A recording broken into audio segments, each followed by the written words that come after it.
Message, clé, femme, ordre. Bon, ça m'a fait penser au Da Vinci Code. Rien à voir, je ne sais pas pourquoi. Tu vas avoir les messages, en tout cas, tu as un message, tu as des clés, synchronicité, ça fait partie de l'ordre des choses. Tu vas découvrir une clé. Ça peut être vraiment en lien avec des synchronicités, mais en tout cas, on voit que ça fait partie de l'ordre des choses. Terminer l'attente, terminer les peurs, les doutes. En tout cas, tu découvres quelque chose d'important, peut-être un secret, peut-être une déclaration. En tout cas, il y a quelque chose qui arrive assez rapidement pour toi. Message, la clé. La clé du message. Il y a un message que tu vas découvrir. Trop. L'élévation.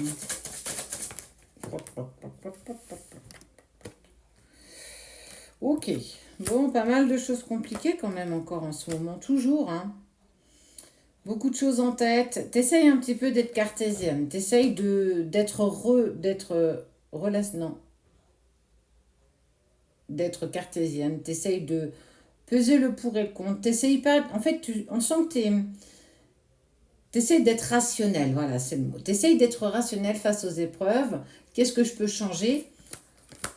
Il y a quelque chose qui te dit, voilà, j'arrête d'être trop au perché. Peut-être que tout ce que j'ai vu, anticipé, ressenti n'était pas forcément ce qui était. On voit qu'il y a de l'épreuve, on voit qu'il y a l'envie de changement, il y a quand même une élévation. Mais tu essayes quand même malgré tout de rester cartésienne, de rester dans le droit chemin. Parce que tu as l'impression que tu t'es laissé envahir par peut-être de fausses synchronicités, une fausse relation. Peut-être que cette personne, elle est toxique. En fait, là, tu es en train de te poser 20 000 questions pour savoir si tu es dans la bonne direction. Donc, le côté rationnel revient très vite. C'est l'ego. L'ego te dit, ah, mais tu as peut-être pensé que c'était une relation qui était particulière, mais ça ne l'est pas. C'est juste quelqu'un qui se fout de toi. En tout cas, toi, tu découvres quelque chose en lien avec un message ou une synchronicité. Beaucoup de douleur, beaucoup de tristesse. Cette personne que je vois en face de moi, elle s'est laissée un petit peu aller. Elle a perdu du poids, elle dort très mal. Elle est profondément triste, profondément malheureuse, parce qu'il y a une personne qui est sortie de sa vie sans prévenir, sans crier gare. Et, et ça, tu n'arrives pas à le dépasser. Ça, c'est compliqué. Tu ne sais pas pourquoi, justement, c'est aussi compliqué. D'habitude, tu arrives facilement à te raisonner. Et là, on voit bien que tu n'y parviens pas. Le temps passe et tu n'y parviens pas. Il y a un côté de toi qui te dit, mais écoute ce que ton cœur te dicte.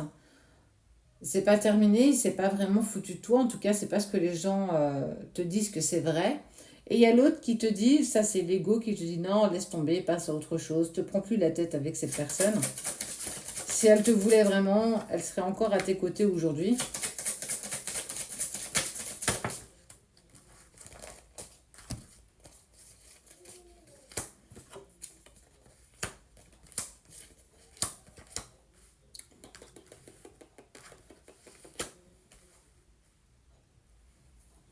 Il y a une personne qui a fait des erreurs. Pour moi, c'est l'autre. Il y a eu des erreurs de commises, mais ça n'a pas été fait volontairement. C'est dans, je vais dire, dans le feu de l'action. Il a pris une décision ou elle a pris une décision. Et il a sauté, mais en fait, il n'a pas vu que le trou était si long et qu'il ne pouvait pas atteindre l'autre côté. Il est clairement tombé dans le trou. Il tombe encore dans ce trou. Se rendre compte que tu étais une personne importante, très importante. Et toi, tu es dans l'énergie, non, c'est bon, moi je trace ma route, j'arrête de penser aux synchronicités. Je suis clairement en train de me faire à l'idée que c'est ma tête, c'est mon esprit qui cherche des synchronicités alors qu'il n'y en a pas.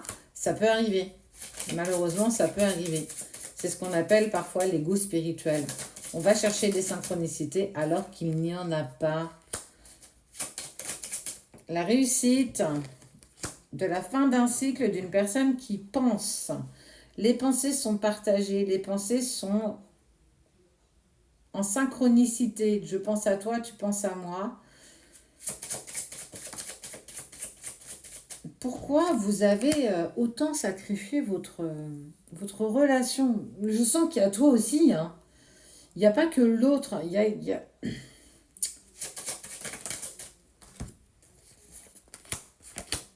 C'est dans le silence qu'on trouve la paix. Il y a eu trop, trop, trop, trop de sacrifices. Alors c'est quoi le message que tu dois trouver? C'est quoi la clé qui doit se mettre en accord avec toi? Qui fait partie de l'ordre des choses? Est-ce que tu n'as pas toujours positionné l'autre devant toi? Est-ce que tu arrives aujourd'hui à avancer en solo alors que tu avais tendance à avancer en duo? Qu'est-ce qu'elle t'a fait vivre cette relation? Qu'est-ce qu'elle te fait vivre encore aujourd'hui? Quels sont les sentiments et les émotions que tu traverses? Pourquoi tu lui en veux autant? Pourquoi tu as autant de colère contre lui ou contre elle? Parce que peut-être tu as une grande colère contre toi-même, t'es enragé contre le monde, tu en veux à la terre entière. Parce que tu t'en veux à toi, parce que tu as trop sacrifié, tu as trop donné, tu ne t'es pas respecté, tu ne t'es pas assez, pas imposé, mais tu t'es pas assez positionné dans ce couple qui était malgré tout le tien, et par sacrifice profond de l'autre, pour l'autre, tu en as perdu toutes tes couleurs, tout ton panel de couleurs à toi qui te définissait en tant que tel. Et aujourd'hui, tu refuses de croire aux synchronicités que la vie, que tes guides, que l'univers t'envoie concernant cette personne.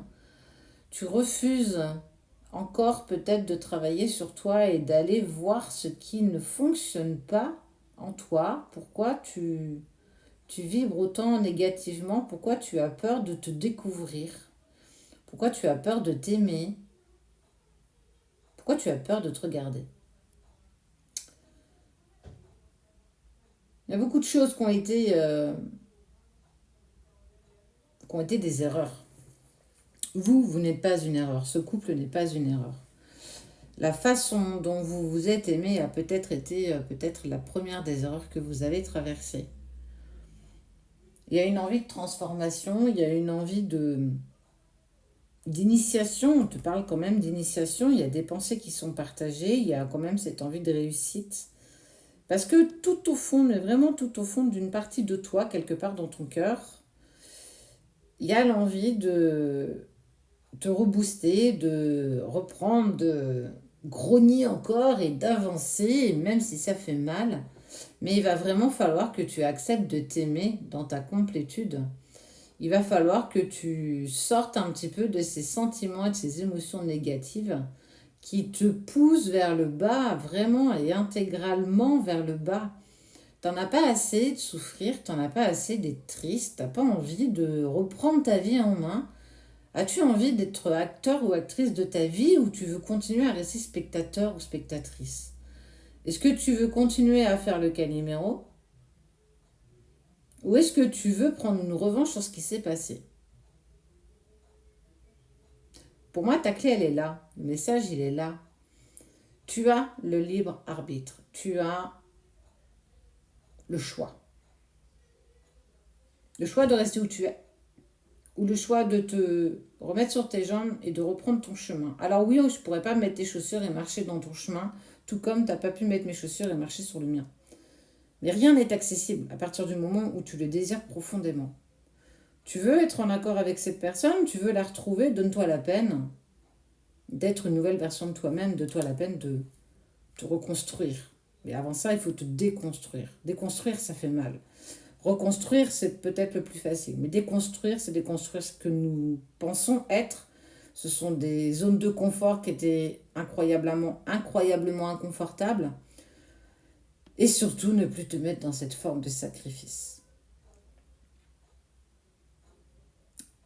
Il y a la réussite possible, on trouve. Mais elle est conditionnée par ta renaissance.